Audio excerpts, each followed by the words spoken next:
my experiences growing up, if I think about when I've learned things and when I've had those aha moments, they've never been in a chair, looking at a teacher, or behind a computer, pushing buttons.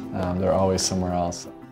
My favorite place in my house growing up, when I was about probably 8 years old, was there was a little room that was under the stairs that had been built there. It was in the basement.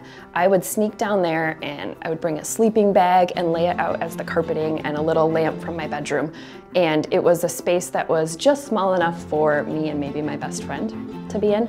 And I liked the fact that grown-ups could not fit inside. So I would close the door and I would bring all of my white sheets of paper and I would write little adventures.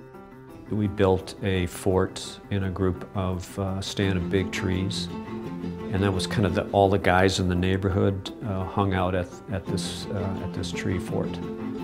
And that went on for many years, actually. We kept on expanding it. We'd bring new people in. That was one of my favorite places. Experiences are downplayed by the people in the experiences, I think, for me. It's the relationships I would make or people you'd find or meet.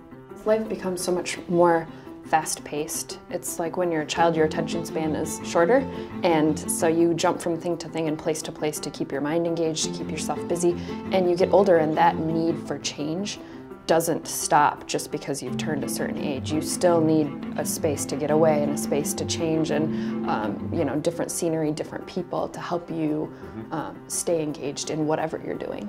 I find inspiring places when we can identify them. Like, I'll meet you at the big tree, I'll meet you at the park bench. And it's not just I'll meet you in the field, it's a very specific place. Today we do that, we meet you at the coffee shop or we meet you here or there. I'm trying to create spaces today that are identifiable and people put their own names to them. And they seem like they've always been there as a part of it, like a tree or a piece of landscape. Trellis gives you that sense of going outdoors while you're indoors, this space within a space. And when you see it in the midst of this sea of sameness, all of a sudden you're attracted to it. And your tendency is to immediately go and explore, and I think that's another inherent thing inside of all of us.